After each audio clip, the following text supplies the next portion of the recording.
talk about the mustache in a sec. Let's get Anchor up and running. We are live. We are live. Not right now. We are live. And thank you so much for joining Spazzing Out, America's podcast. It's Labor Day. If you're hearing the podcast Tuesday, well, it's because I recorded it on Monday, which is Labor Day. Yes, I am working for you while everybody else is home and relaxing and chilling. I was having a good day on the beach, and I had to come home so I could record Spazzing Out so that I could be here with you guys because we're dedicated to bringing you quality content and sticking up for the American hardworking man and for everything that's America. That's why it's your podcast. That is why this is America's podcast. I should say from the beginning that I am having a delicious beverage. It is Labor Day weekend. It is my damn right to have a beverage. I work my ass off all year long. I work hard. I work hard for my company. I work hard for my family. And today is your day. It's our day. It is the working class man's day. We get to enjoy. We get to sit back and we get to have a delicious beverage. I mean, I probably have delicious beverages all the time, but today I have a reason. It's good to have a reason to have a drink. Now, yesterday, we didn't do the live feed. When we do the podcast 5 nights a week, 5 days a week, we're live on Facebook, TikTok, and YouTube. Yesterday, I didn't do the live stream because I didn't have an opportunity to. I was in transit. I recorded it in my truck. So we did do a half hour yesterday. If you haven't listened to it yet, go back and listen to it. I spent a good 20 minutes ripping on Nancy Pelosi and about the fact that while hardworking Americans are waiting for the government to help them out, Nancy and the Republicans, Princess Pelosi, as we'll call her here on the podcast. On this podcast, she's Princess Pelosi, and she has Pelosi privilege. We talked about it yesterday. You can go check it out. My beef with Nancy, not about the hair salon. Of course, we were all upset about the hair salon. It's garbage because she is a do as I say, not as I do type politician. But Princess Pelosi yesterday agreed very fast with Republicans. She agreed ultra fast to make sure that her paycheck is going to be cashed, to make sure she gets paid through December. So no problem, no beef, no filibustering. Boom. Nancy Pelosi says, yep, by all means, we got to get paid, but not the American people. Donald Trump sets up and says, well, I'm going to have to pay these people. I'm going to have to do an executive order if you guys can't get your crap together. And he did. And now Nancy and the Democrats are the ones that are stalling, but yet they had no problem paying themselves immediately. They had no beef there. That'll pass, done, lock it up. The government won't be shutting down because Nancy and all her Democratic buddies need to get paid before you get paid. So plain and simple, Princess Pelosi gets paid, but you don't. But I talked about that yesterday. You can go, you can listen to that podcast. I don't want to talk about it again today. Go back. You can listen to that. We spent plenty of time on Nancy Pelosi. Plus, I spent a lot of time on 18 to 30-year-old lazy asses who are still living at home because their parents raised a bunch of pussies. Subscribe to the podcast. Go to AnthonyPazziali.com or AnthonyPaz.com or go to Apple Podcasts, Google Podcasts, Spotify, Pandora. I'm on all the podcasts. Put in Spazzing Out, S-P-A-Z, 'N-O-U-T. I'll come up. Subscribe to it. Even if you're watching Facebook Live or if you're on Twitter or if you're on YouTube, I still need you to subscribe to the podcast. I need that metric. It helps the podcast grow. It lets Apple know. It helps push me up in the rankings. But we're doing good. We're 500 downloads a day on average now, which about a month ago we were about 100. We're growing. Exponentially. It's going up. Thanks to your help. Now, if you're on Facebook right now, share this feed, like my page. If you're on Twitter, retweet this, follow me. If you're on YouTube, subscribe to the page. Okay? The mustache. Let's talk about the mustache. Some people, for those of you who are listening on the podcast and you can't see me, the mustache is back, and I'll tell you why. After I have a sip of my rum. I'll tell you why. This week is Stan Pazziali week in my eyes, coming up the upcoming week. My father died 8 years ago this coming week. And every year around this time or on the week when my father had passed away, I sport the mustache because my father had a mustache. My dad had a killer mustache, and the thing was massive. I mean, he had the biggest mustache, like bigger than Magnum PI. It was legit. So for a week or so, I keep the mustache in honor of my dad. My dad made me who I am. He was one of the most hardworking Americans I've ever met in my entire life. My father was an immigrant from Italy. He came here when he was like 16 or 17 years old. His father, my grandfather, Alfonso Pazziali, brought him over. My Uncle Ralph, my Auntie Gina, my Auntie Lena, and my Aunt Caroline, which I never got to meet because she had passed away before I got to meet her. My dad is now gone. My Auntie Gina is now gone. Uncle Ralph and Auntie Lena are still here.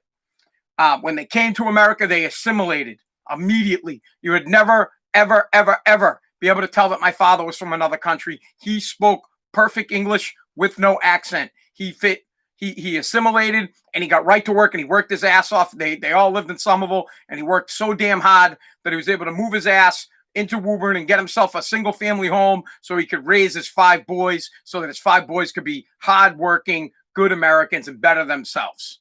So, Dad, I love you. We'll probably talk about you a bunch of times this week. I talk about Stan stories all the time. We have Stan stories all the time because my life was shaped by this man in a good direction, and I want to share the stories with you in hopes that you too can, well, you're probably already hardworking, but you can learn something that I learned, or you can kind of see why I do the things I do, or how the way I think. But my father, he was a great man. So the mustache, the stash, the Stan stash is in honor of my father, Stan Pazziali, the late great American, great man. All right.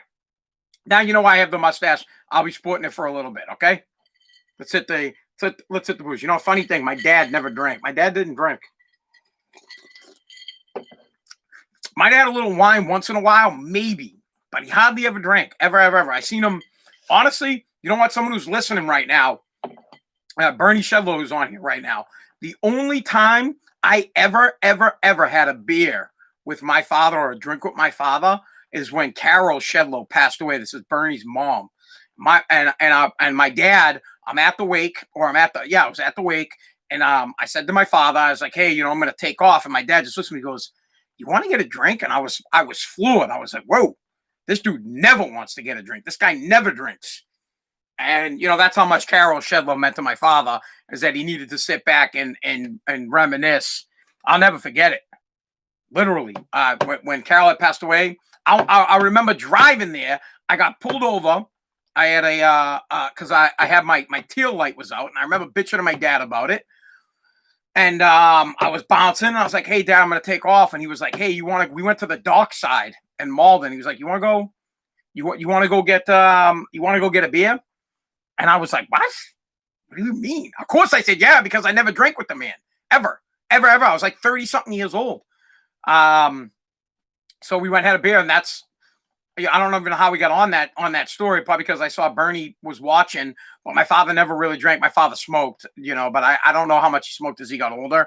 He liked to hit the to smoke a little weed to get buzzed out, as he would say. But great guy, hardworking dude. I miss the hell out of him. Hey, Bernie, I miss your mom too. Carol was always the best. My dad used to rent from the Shedlows in Malden over by Andy's gas station. I think it was on Sylvan Street or something like that. When I was a kid, I mean, I was like 5 or 6 when we lived there, long time ago. But yeah, that was like the only time my dad the only time I ever seen him drink was when Carol Shedlow passed away. All right, moving on from that, we have some stuff that we do want to have to talk about, and I got to get the hell out of here because it's Labor Day, and you guys are cutting into I'm cutting into my family time. We were on the goddamn beach. We're on the beach, and Revere Beach, by the way, is absolutely beautiful. Revere Beach is amazing. Those of you in Massachusetts and throughout the world that garbage on Revere Beach, by the way, Revere Beach, the first beach in Massachusetts, the first designated state beach, or whatever you want to call it, by DCR or DC, I don't know what the hell they call it. The beach is phenomenal. It's getting better up here. They're adding restaurants. They're adding hotels. They're going to have a water park. They're going to have great nightlife. The beach is awesome. If you have any doubt in your mind about where you want to go and where you want to stay, you should think about coming to Revere Beach. I love it here. I am so lucky that I live. I mean, I live right on the beach. That's what I did all summer long, bro. All summer long, I have been topless and walking the beach, getting drunk. That's what I did this summer. This summer, I drank alcohol with my shirt off on the beach, and it was phenomenal. And I was doing it again today. I'm starting to sweat through my shirt. I was doing it. That's why. Hold on. I was doing it again today, but I had to come home so that I could do the podcast for you guys. But for those of you that can see me, I have a blue shirt on. My neighbor, my mom's, the two moms next door, they bought it for me, so I'm wearing it. But the reason that I usually don't wear light colors is I sweat a lot. Look, see, I'm sweating to it. But anyways, hey, look, Revere Beach is bomb. Come up here, enjoy. Right now, there's great food up here. You got Bianchi's and you got Renzo's, and that place is great. Santorino's or Santorini's, I don't know how to say it. Another really good place. Stay up this way of the beach, right? You don't want to go down to Twist and Shake or whatever that place is called. That's where people get stabbed and shanked, and we're going to get rid of that. But Revere Beach gets a bad name. I really love it.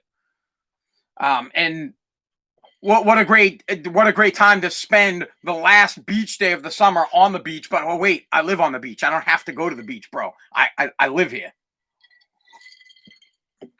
All right, I got three things that I want to talk about. We got a douchebag alert that we'll get to. I wasn't going to talk about protesters today. I really wanted to talk about, today is one of those days where we need to talk about and recognize the middle class, the working class, because we're what runs America. The working class is what drives America. Sure, the billionaires and the companies, without them, we might not have jobs, but essentially we run the country because we work and we do the things that aren't that no one wants to do. You know, like we clean the toilets. Not all of us clean toilets, but there are the labor guys that clean the toilets and people don't want to clean the toilets. There are the ditch diggers of the world and people don't want to dig fucking ditches. They're the people that carry out bags of crap out of a hoarder house like I do, and people don't want to do that stuff. So today's one of those days where we need to honor the working class, the guys that work hard, the women that work hard for America to drive America forward. There are people that are visionaries, like an Elon Musk or a Jeff Bezos or a Warren Buffett, Bill Gates, those type of people. They have vision. They're visionaries, right? They drive us, or a Donald Trump, right? They drive us forward, but we execute the work. We get it done. We build the trucks. We build the spaceships. We dig the holes. We build the ships. We drive the trucks. We deliver the food to the grocery stores. We build the homes. We do it. We're the working class. And without us, nothing gets done. And honestly, without us, the government wouldn't even be able to run because it's on our ass. It's on our hard work. We're taxed. We're not taxed the most, right? But if you collectively put all the working class together, we put a lot of money back into the government so that they can build roads and the military can get paid and the police can get paid and the schools can get paid. So this is our day. And someone said MBTA bus drivers. Listen, Phil, Al, if you're a bus driver, man, 100%. You guys, anybody that works in the transportation industry, you keep America rolling. Truck drivers, bus drivers, train drivers. Without you guys, we got nothing. So just for a second, this cheers or an ode to the to the loggers out there, the guys that chop down the trees for wood, the recyclers, the transportation drivers, the police officers, the nurses, the doctors, anybody, the toilet cleaners, the janitors. I don't want to say the janitors are stuck cleaning the toilets, but whatever your job is, this is for you. Thank you so much for working your ass off. I work hard. I work hard alongside you guys. I love this country. God bless you. Here's a quick sip. Should I pour some out for my homies that aren't here? Here's a sip for you.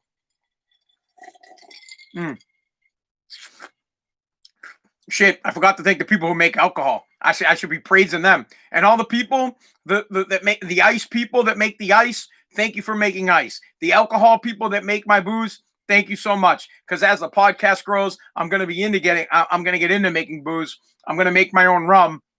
And I'm not going to tell you what I'm going to call it. I already have a name for it. But that will be one of the next things coming in the next year or two. I'm going to come up with my own rum because I'm so damn cheap.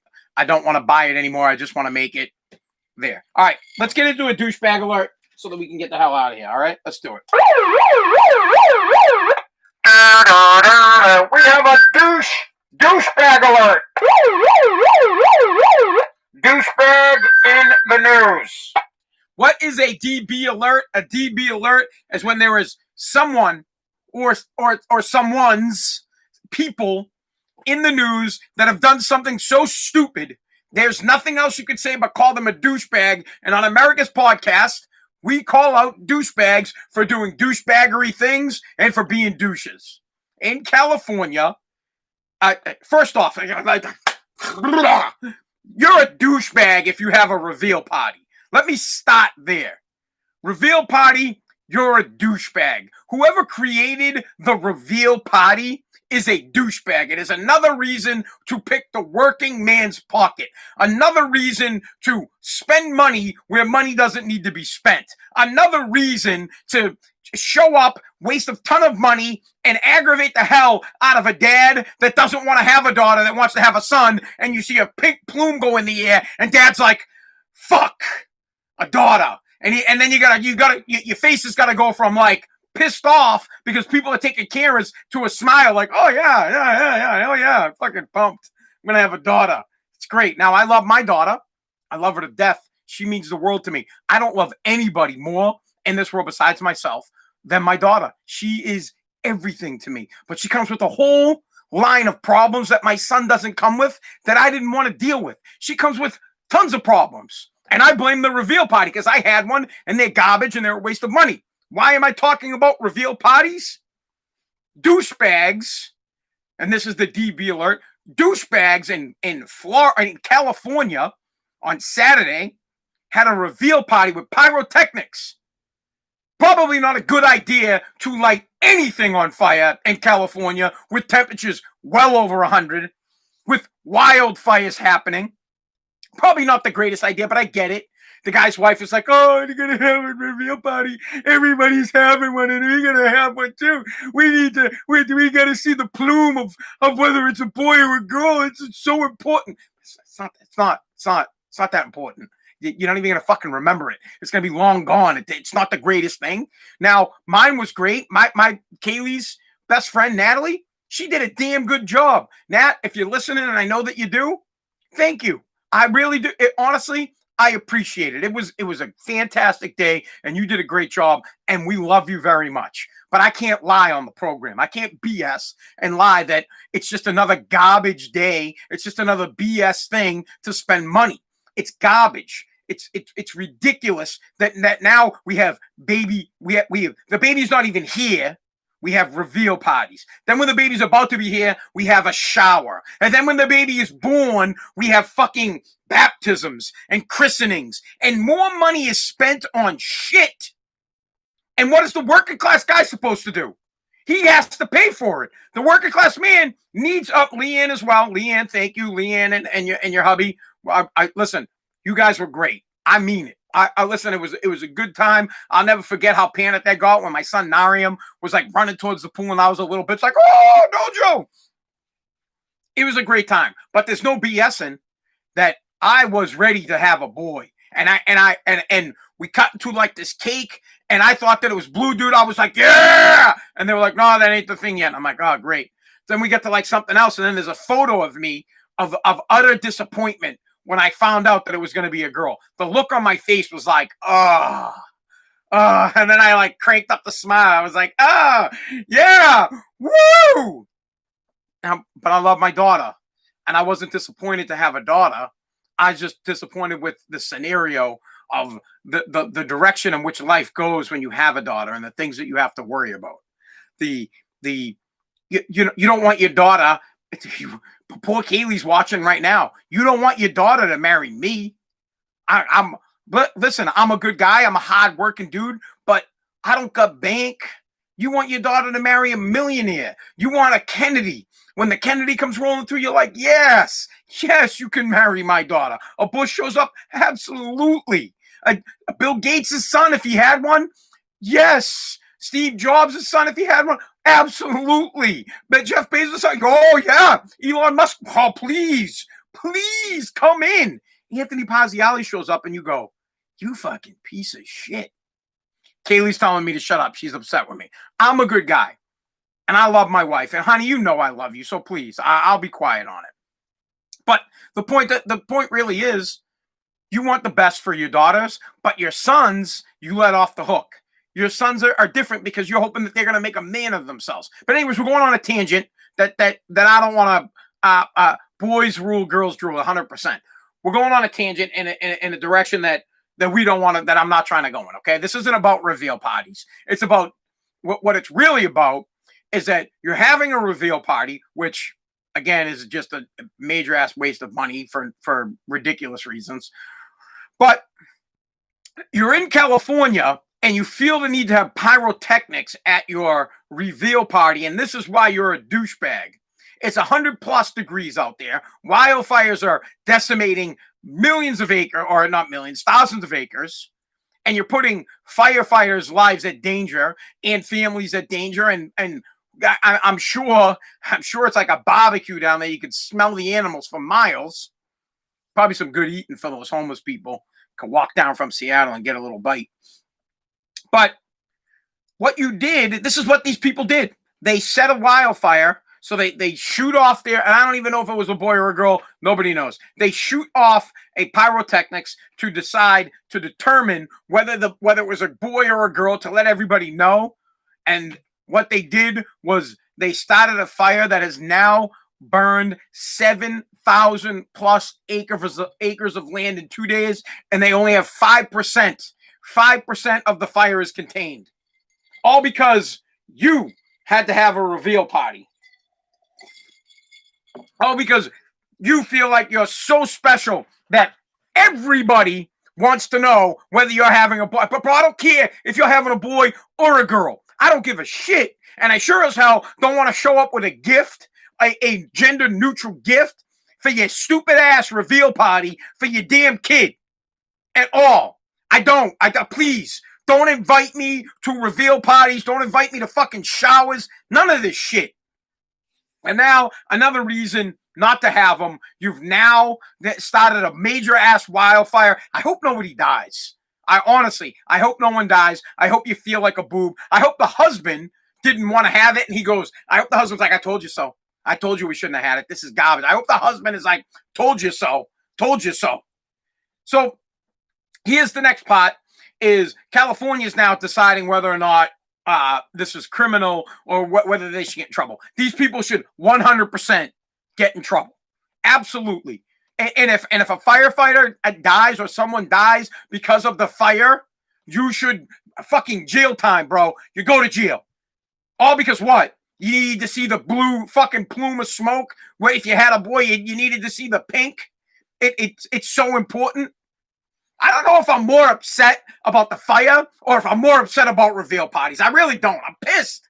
Who came up with the reveal party? What douchebag came up with this? Honestly, who are you? You're like the guy. It's probably a dude, you stupid ass. You're like the asshole that's in English class. It's like, oh, hey, Miss McFag, you didn't collect the homework. Shut up. Shut the fuck up. What is wrong with you? Why would you ever come up with this? Why would you ever sit there and say, oh, we don't have enough holidays. We don't have enough parties. We don't spend enough money on stupid shit. I'm going to come up. I got a great idea. Reveal party. It's probably, right, some douche. This is what happened. I'm going to tell you how the reveal party the first reveal party probably started like this. Some guy, right, did something stupid. He was a moron, so he needed to make it up to his wife somehow. And he was like, "Oh, I got this great idea." He's like, "Hey guys, let's make my wife feel really special because she's pissed off at me because we went out ripping it up and we went to Vegas. We had a good time, and we're gonna do this thing. I don't know. We're gonna call it a reveal party or something like that. And yeah, she doesn't know what it is, but we're gonna fire off pink, and it's gonna be a girl. It's gonna be great. She's gonna love it." And sure as shit, the wife loved it. And then it got on social media. And then every goddamn wife and pregnant bitch for the rest of the world was like, I want to have one. I got to have one. And then you got to have one for every kid. Every time they get pregnant, you need to have one. Shit, we need to do one at Revere Beach. It's crazy. It's crazy. Everything. I'm like, dude, we gotta have a reveal party for my rum. I'm like, oh, let's see. What kind of rum is it? Let's have a reveal party. Is it 40% alcohol by volume? Is this gonna be 100 proof? 100? Let's see. Everything has to have party with it. Now, I like to party. We like to party. I like to party, but I don't like to spend money. And that's all a reveal party is. Reveal party is just another way, another marketing ploy, another reason to pick the poor man, the working class man's pocket. Honestly. And now it's caused a major ass fire. So I don't know if I'm pissed about the fire or if I'm pissed just in general because reveal parties, they piss me off. Honestly. They reveal parties should be for girls. They should be for women. That's it. A reveal party should just be for the women. If the women want to get together and they want to cut the envelope and be like, oh, that's great. I'm having a girl. I'm having a boy. Oh, it's good. You guys go do it. The dads will be kicking back. We'll watch some football. We'll have a couple of bevies. We'll walk around and be like, oh, man, give me some cheese pizza. That's what we'll do. We don't need to have reveal parties and all this important crap. We'll deal with what we got. You send me a son, I'll raise that little shit. You send me a daughter, I'll raise her, and I'll tell all dudes from here till the end of time to stay the fuck away from her unless you have money. If you can show me that bank account, if you got loot, great. If you're a union worker, get the fuck away from my daughter. Oh, you work in the union, bro. You want to date my daughter? You work in the bye. Get out of here. Oh, you have a podcast? Nope, get away from my daughter. Nope, bye. What? Oh, you want a junk removal company? Nope, you're a waiter. Bounce. Beat it. You stay the hell away from my daughter. Get out of here. Oh, wait. You come from what family again? Who's your dad's what? Oh, your grandfather's Donald Trump. Come on in. Oh, you're George Bush. You're fucking. Oh, awesome. Mitt Romney family. Oh, yep. Come on in. I'm like the dad from Coming to America. I'm like, he's got his own money. What do you mean, Dad? He's got his own money. Akeem has his own money. He's a prince. My baby's marrying a prince. He's drinking his drink. He's like, he's got his, when I say he's got his own money, I mean he's got his own money. Fuck Daryl. Akeem. Marry Akeem. That's me. I'm fucking McDowell sitting there with my beautiful daughter and Daryl, the hair prince, comes in because he's got loot. I'm like, bro, bounce. Because now my daughter's marrying Akeem because he's the fucking Prince of Zamunda and his face is on the money. It's on the money. My daughter's going to marry Akeem. My daughter's not going to marry the guy who's fucking twisting fucking porn, whatever. Whatever you're doing, bro, if you're not a prince, get the fuck out of my house. Jesus. All right. Yeah, that's the douchebag alert. I want to get real quick. Let's get into something about sports. I never, ever in my life thought we'd be talking about tennis on my podcast ever. America's podcast. I never thought we'd talk about tennis, but we have to talk about tennis because of what happened at the U.S. Open. I don't even know how to say this guy's name. It's Novak Djokovic or Djokovic or I don't know. DJOKO. I don't know the guy's name. I don't watch tennis, bro. I don't watch tennis. But we have to talk about tennis because something happened. Apparently, this Novak dude is the best tennis player in the world. He's expected to win the U.S. Open. He's the number one seed. And when I read the story, here was my first thought. When I read the story, I was like, absolutely, the guy should have got kicked out. 100%. I have no tolerance for unsportsmanlike conduct. Period. None. Especially at the high school level. I can't stand when high school athletes lose their temper, especially in the direction of a referee or a coach, or I can't deal with it. It shows bad when a wrestler or when a basketball player or when a football player or whatever sport you're playing loses they can't control their emotion and they've gone off on another player or they've gone off on a coach or they've gone off on a referee. I can't stand it. So there's no room on my team for that. I get out. Just because there's really no room in life for you to flip out on someone like that. You need to be able to check your emotion. You're out there playing. You're playing to win. There is no room for you to be a fucking baby. That's it. You deal with it. The ref does something. You deal with it. That's it. You don't get an unsportsmanlike conduct. You don't get kicked out. You don't, because when you get kicked out, you don't get to play anymore, right? When you get kicked out, you lose a team point. When you get kicked out, you fucked everybody else. That's if you're playing a team sport. You've screwed everybody else because you couldn't keep your temper. The coach will handle it for you. If it's a bad call, let the coach deal with it. You don't deal with it. But now tennis is a different sport. Now, when I first saw it, or when I first read the story, I was like, yep, bye. See you later. Because I want to be clear on this. I don't have tolerance for athletes that get in a ref's face or for athletes that throw temper tantrums. You're playing, especially when you're playing at a high level. You're getting paid to play. You have to be professional. You have to go out there to win. And winning, there's no whining in baseball, right? There's no crying in baseball.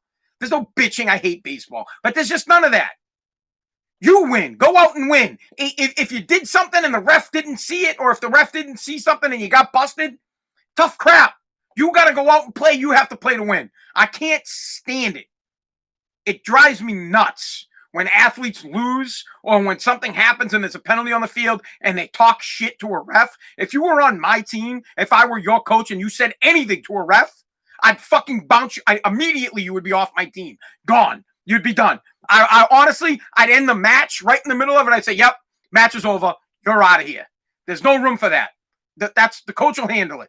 Let the coach deal with the ref. If you're not happy with the call, shut up. Get back in the huddle, or shut up, get back on the line if you're wrestling, or shut up and just walk away. That's it. Let the coach handle it. You put yourself in a situation where you're going to get kicked out. You put your team in a situation where if you get kicked out, they need you. You put your team, you could lose team points. Absolutely no room in sports for you to be a douchebag. Period. I don't want to hear it. If you're a douchebag like that, you're gone. And you won't play for me. I no exceptions for unsportsmanlike conduct. I don't want to hear the shit. Oh, coach, I lost my mind. I don't care. And now you've lost your spot on the team. You're out of here. And that'll teach you a life lesson that in the real world, you can't go bonkers on your boss. That in the real world, you can't flip out on a customer. That in the real world, when shit doesn't go your way, you don't flip out. You calmly figure it out, or you work through it to be the best. Now, this is the next step. I just want to back up a little bit because I saw the video. And I've changed my mind. From just reading the story, I'm like, this is garbage. Now I need to see a different angle of the video because the video that I saw, honestly, didn't even look like he was frustrated. Didn't even look like he was upset. Looked like he just turned and hit the ball to get it out of the way. Like, I understand he lost the set, but it didn't look like he hit it in frustration. He certainly didn't hit it at the line, at the lady on purpose. By no means did he flip it at the lady on purpose. And then he didn't flip out on the refs after the ref kicked him out, after the official kicked him out. He was actually a pretty class act. I didn't see any malicious attempt to hit the tennis ball off the court. Now, I don't know tennis. Okay, I don't know if that's illegal in general. I don't know if you're allowed to hit once the play is dead. Are you not allowed to hit the ball again? And that's when the ball person comes in and they grab the ball. You know, they run across like, boop, they grab it, boop, they grab it, boop, they grab it, boop, they grab it. I don't know. So I don't know that enough about tennis. All I can tell you is from the video that I saw, I didn't see any anger in his face. I didn't see any frustration. All I saw was him hit the ball off the court. He's walking by. The ball hasn't been picked up yet. And it seemed like he was trying to just hit it off the court. Like, all right, we gotta swap sides, or we gotta do the new set. And unfortunately, it hit someone. It bounced. It hit the lady in the throat. Now, I feel bad. This lady's getting death threats and people are going after her, and it's I don't want to say it's kind of funny because I don't know how bad it hurt. I don't. And here's the tough part, right? You can't say anything because it was a woman. You can't say, "Oh, this is garbage." Just a big deal. You get hit in the fucking throat with a base with the tennis ball. Referees get hit. Umpires get hit all the time by 100-mile-an-hour fastballs all the time. So you can't say anything. I can't be offensive here. I can't say, "Are you fucking kidding me? You took a tennis ball to the throat and this guy doesn't get to win his fucking championship because you got to get ushered off." I can't say that. I might get canceled. How dare I say that, God forbid, you got hit in the fucking throat with the tennis ball, that this guy's got to get bounced. So I changed my stance on it, and I believe that it's garbage. I feel like the officials robbed this guy of his opportunity to win his 18th Grand Slam or whatever the hell it is that he's going to win. I think it's BS. BS. The ball didn't look like it was going that fast. I feel bad for the lady that she got hit in the throat, but it's fucking, come on. You're playing sports. You're going to get hit. So you got hit with a ball, suck that shit up, and get the fuck back out there. But you can't say that, and I'm guessing that's why they disqualified him. I'm guessing that Novak was disqualified because the ball hit a woman and the woman got carted off. And because of everybody's so sensitive now, they're going to think he balls. Oh my God, a ball hit her in the face, hit her in the neck. They're going to think real balls, like guys' dicks and balls hit her in the face. Oh, we got to get her off. Oh, they get all fucking freaked out because it's a lady. Look, I don't know if she got hurt, and if she did, I'm sorry. All I can tell you is this. Under the circumstances, I don't think it was unsportsmanlike. I don't think he even hit the ball off the court in anger. I think he just hit it to get it off the court. That's how I saw it in the video. By no means should he have been kicked out. By no means. And I am someone that I'm harsh. I've been harsh plenty of times over the years with my best friend and his kid about some of the shit that might have happened. And be like, dude, that's garbage. How could you ever let your kid do that? There are so many things that bother me that parents or that coaches let their players get away with that I would never deal with. I'd be like, bro, get your kids off my team. I don't care if I had no kids left. I would not put up with that shit. Bye. See you later. Same thing in professional sports. Bill Belichick never put up with crap like that, but I don't think he did it on purpose. I don't think he did it on purpose. I honestly think he just hit it out of the way. We're getting someone's calling in the middle of the podcast. So you got to love that when that happens, but good thing we're not on this. So who the fuck? I should have answered the phone. Who calls you on Labor Day? What kind of a business or person? I don't know who that was, so I'm sure it was a business call. Who calls you on Labor Day, bro? Bro, it's Labor Day. It's Labor Day. Don't call me on Labor Day. I'm not working today. America is closed today, bro. I ain't working. This is my day off. I'm enjoying. What kind of an asshole? We should sound off the DB alert for you calling someone on Labor Day.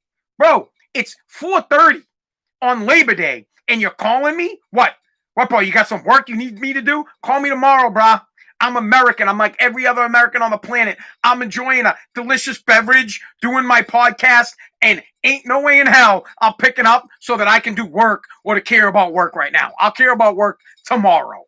Idiot. Well, I should have picked up. I should have just picked up the phone and be like, hey, bro, what's up? And he'd be like, oh, hey, Lee, I'm just trying to see if you want some of this. Yeah, bro, don't ever call me ever again on Labor Day. Ever. Don't ever call me on Labor Day.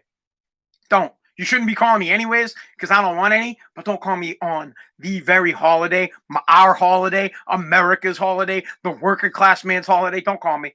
Don't call me. Fuck the tennis players. Don't call me. Don't call me in the middle of America's podcast to try to sell me something, bro. This is fucking Labor Day weekend. Labor Day. It's our holiday. What an asshole. All right, last topic, and then we're going to be done with this. My neighbors are out drinking. Look at, dude, I'm sweating my ass off, huh? And enjoying. I wasn't going to talk about Black Lives Matter. I wasn't going to talk about protesting today, but I have to because there was a story in the news that must be talked about. and I will wrap it up quick because I'm just sick and tired of talking about protests that are not protests anymore. A disgusting act happened in Philadelphia, and I hope it gets more media attention. I hope I am not the only. Hold on. I hope I am not the. My phone's all messed up. I hope I'm not the only person in these. I mean, I'm so-called media. I really haven't made it yet. When I do make it, maybe people will listen to me. But I hope I'm not the only person that's talking about this. I hope that it's a bigger problem, and I hope a lot of people bring this to light. In Pennsylvania, not in Pittsburgh, there was a Black Lives Matter rally or protest. And now listen, these protests cease to be protests the second criminal act takes act. Okay, so if you're a protester and you do anything that breaks the law, you are no longer a protester, you are a criminal. I'll say that again. If you are at a protest and you are a protester, the second you break the law, right, you go past the civil disobedience gray area there and you do something that is criminal, you are now a criminal and no longer a protester. You've now done a disjustice or disservice to the cause of social justice. You have now become a scumbag and you now deserve to be arrested, or at least if I were there, I might have got up and I might have punched you in the face for what happened. A elderly couple, fucking old, bro. Not like 60 old, like 70 old. Like old ass people. Mad old, like, you know, so old that they just look frail, like they can't even, you're like, oh man, can this dude even walk? Can his wife even walk? Is this the last time they're ever gonna have a dinner together? That's how old these people look. Old. An old ass elderly white couple is having a meal right there outside dining at a place in Pennsylvania. And the Black Lives Matter protest crap comes by. And of course, these people, these so-called protesters that are no longer protesters, the second they break the law, you are a criminal. So these criminals go up to this couple that's like 70s in their 70s, frail, trying to enjoy the last meal they might ever have, might have been their last supper, gets in their face with a megaphone and says, fuck white people. Fuck white people. Fuck you. Fuck white people. Fine. Listen.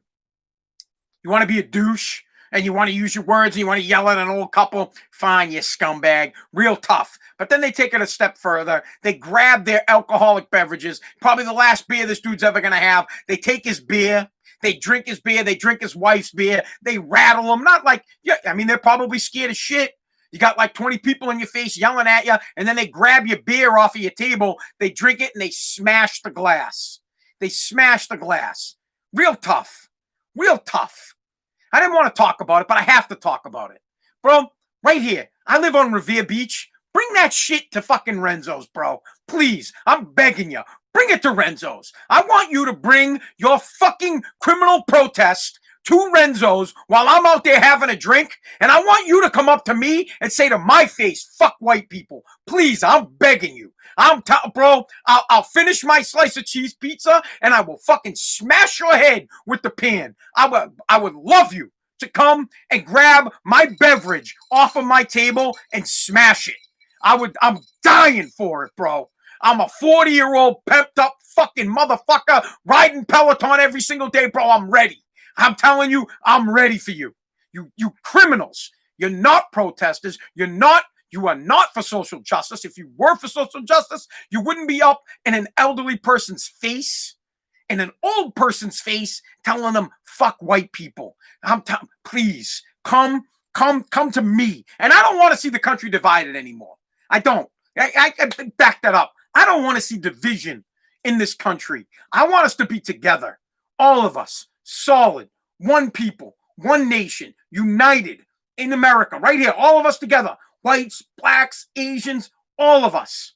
But there's this group of bad people that are going around that pretend like they're in the guise of protesting, but you're criminals and you take it too far. And when you get into an elderly person's face, I got a problem with that. When you get into a kid's face, I got a problem with that. When you're just a pussy, man, all I gotta tell you is you come here, you come right, I'll be up at Renzo's anytime you want.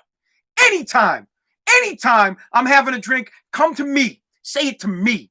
Don't go say it to some old ass dude that they can't defend himself. Because I'm telling you, 20 years earlier, 20 years earlier, the guy was 50, he would have dusted your ass because he's from the old generation. I'll bet you that dude would have beat your ass 6 ways from fucking Sunday had he been 20 years younger. But now he's like 70, 77, 75. He can't do shit.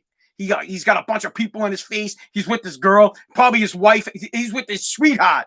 With this sweetheart. Enjoying a bevy.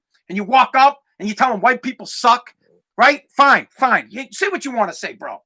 Say what you want to, but then you grab his drink, you drink his beer, and then you smash it. Pussy, you're a coward. You people are cowards. Anybody that does something like that to an elderly person is a coward. And anybody that sits there, and I'm a pussy. I'll tell you this right now. I'm one of the biggest bitches on the planet. I'm a baby. I don't want to get hit. I hate getting in fights. I haven't been in a fight since I was a kid. I'm not a violent person. I know I come across as maybe I'm violent because I yell and I scream. I'm just passionate and I'm upset. And you should all be upset. Everybody, all communities should be upset by this. The African-American community and the Black Lives Matter community should be embarrassed when they're represented in this manner. If you want social justice, do it the proper way, do it the right way. Get out there, protest, be heard. 100% you should be heard. I'm for social justice. I want us all to be equal, every single one of us. If I'm the better man for the job, I get it. If you're the better man for the job, you get it. That's it. You work harder than me, you win. That's what America is all about. America is all about opportunity, but you got to stand up to the opportunity. You don't just get victory, you got to win it. And winning victory is not going after some old ass fucking old bro. I don't want anything to do. I don't want anything. I want nothing to do with somebody. I have nothing in common, and I want nothing to do with somebody that goes after weak people. I don't want to beat the lonely ass rat. I want to beat the goddamn lion. I want to come after the toughest guy in the fucking room, not the pussy. So, if you think white people, if you think fuck white people, and you think I'm going to take their drink and I'm going to smash it, next time you do it to me. Come to me and do it. You know what? Next time you're going to do it, I want you to go fucking find some young white guy drinking his beer with his young wife, and I want you to do it to him. Let's see how that goes. Oh, you won't, because you're a fucking pussy, because you're a bitch, because you are a bitch. I'm up at Renzo's a lot. We're all outside dining, bro. I want you to come up there. And I want you to come and I want you to see a nice, young, a 41-year-old dude who's just trying to have a good time with his wife and have a slice of pie, slice of pizza, cheese, always cheese. And I want you to come over and I want you to fucking look me dead in the eyes and I want you to tell me, fuck you. And then I want you to drink my beer. And then I'm going to show you. Then I'm going to fucking show you what's up. That's it. You like that? Like I'm real tough. Big tough guy behind the mic. It just drives me nuts. Drives me nuts. I won't stand for it. 40-year-old versus 40-year-old, I'm out, dude. I ain't getting involved in your business. Kid against an adult, I'm going to stick my head in it. Elderly person versus a young adult, I'm going to stick my head in it. It's disgusting. The second you do something like that, you are no longer a protester. You are criminal. You are a criminal. I want nothing but unity in this country, but it's so hard to unify. It's so hard to sit back and be quiet about it. It's so hard to not say something. It's so hard for me not to be like, yeah, I'm really upset that you think you can harass an elderly couple. I understand there's tough things going on, man. I'm not saying there's not. There's a lot of tough shit. Life is tough. But going after a fucking 70-year-old something man and his wife while they're having dinner, you're a pussy. You're just a fucking pussy. All right, that's it. Spazzing out is over for the night. Thank you so much for listening to America's podcast. I really appreciate it. I really do. No joking aside, I'm for unity. I love this country. I love everybody. I love yous all. I want us all to be kumbaya, but I know that we can't be. And I know that we all have our differences and we don't see eye to eye on certain things. And things are tough and bad things happen. And there are bad people that do stupid shit. All the time, but it's up to us. It's up to us to try to unite the country, to try to keep it equal, and to try to make sure that we don't allow people to say that we're racist and that we don't allow people to say we're not for equality because there are bad people. Do you understand what I mean there? There are bad people that do stupid shit. Doesn't mean that the majority of us are bad. We want a united country. We want to stand together. We all want the same thing: opportunity and the ability to work our ass off to live up to the opportunity that's been given to us. All right. Thanks for listening to America's Podcast. Later.